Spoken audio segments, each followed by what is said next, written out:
Salut! Aujourd'hui, on va faire du dessin. Alors, c'est pas tout.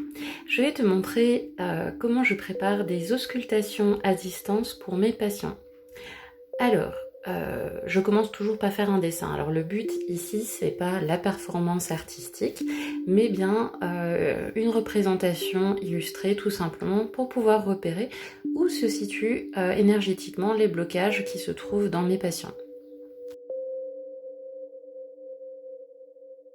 Tu vas voir qu'on va pouvoir faire apparaître les différents blocages, tout ce qui entrave la personne, que ce soit de l'ordre psychique, émotionnel ou autre, avec notamment des vestiges des vies antérieures, etc.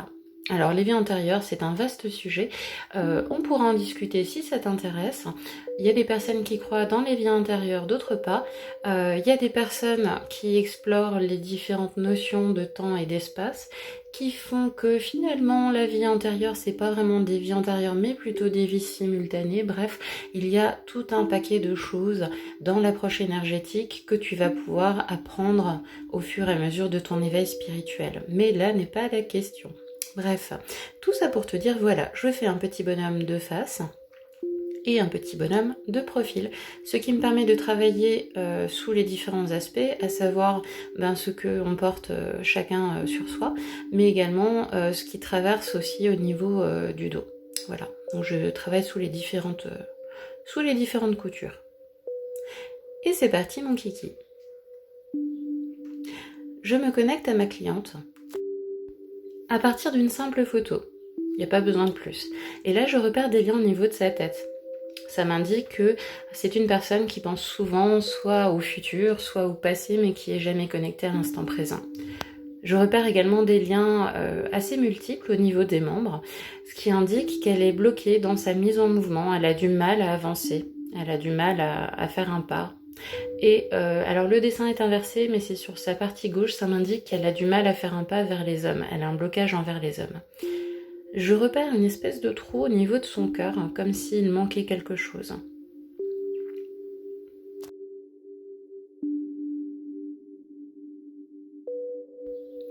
Et enfin, je trouve ce que j'appelle des entités. Alors les entités, je le dessine comme un petit zigouigoui, c'est un petit peu comme quand on va en forêt, il y a des tiques. La tique s'accroche à toi, prend ton énergie, peut te rendre malade. Les entités, ce sont des parasites énergétiques qu'il faut retirer et qui, en général, entraînent de la déprime, de la fatigue, des sautes d'humeur, des humeurs vraiment en montagne russe. Voilà, comme si on augmentait le volume sur tes émotions. Et ça, c'est à retirer absolument. Il y a également pas mal de liens au niveau des pieds, ce qui indique que la personne a du mal à sortir les choses. Il y a une espèce d'accumulation dans sa vie.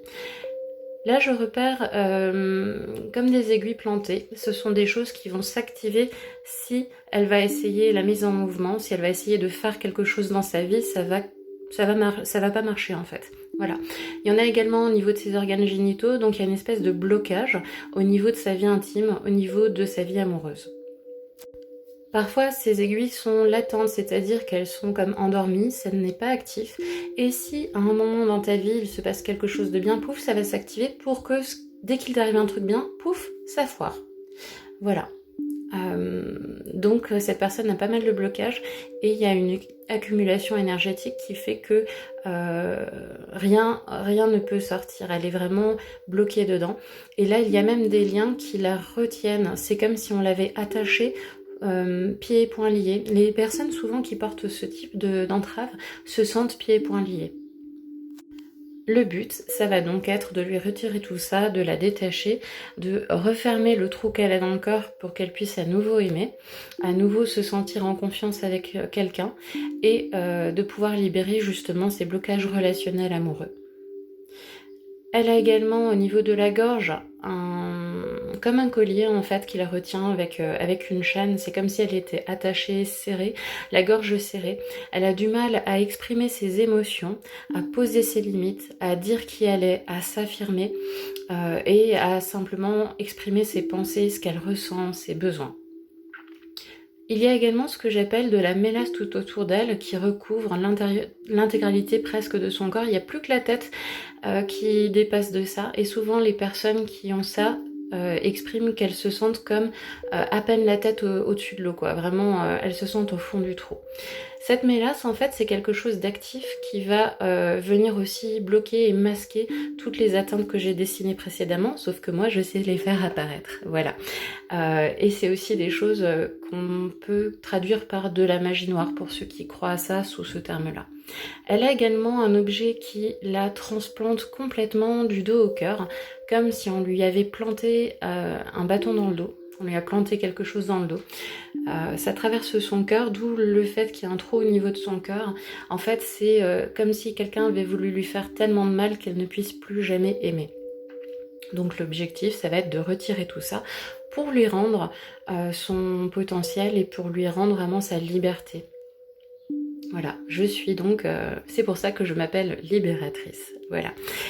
Il y a également ce que j'appelle des coutures. Alors les coutures, c'est une espèce de cristallisation psycho-émotionnelle qui va être mise en lien aussi avec des croyances, je ne mérite pas d'être aimée, etc., qui se matérialisent dans le corps. Et c'est comme si on te cousait d'un point à un autre. Donc là, ça commence de la tête, ça descend à l'épaule, ça va dans la jambe. Alors comment ça se passe? La tête, c'est le mental. L'épaule, c'est le fait de porter beaucoup les choses. On va aller dans la cuisse par rapport à la mise en mouvement. Ça va revenir au niveau des épaules, au niveau du cœur, et ça va être tout tissé, tout fermé, tout serré.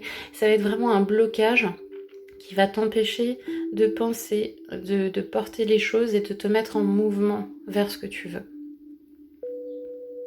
Voilà. Il y a également des petites fuites. Les fuites énergétiques, c'est comme si tu avais un trou en fait dans tes différents corps énergétiques. Alors ici, je le dessine au niveau du corps, mais il y a également tout autour du corps d'autres corps en fait. C'est un petit peu comme un oignon qu'on coupe en deux. Il y a différentes couches, différentes strates. Et souvent, il y a également des fuites et des trous dans ces différents corps énergétiques. Alors, je ne le ferai pas apparaître sur ce dessin, mais c'est effectivement un travail que je peux proposer en complément. Voilà. Donc des petites fuites partout.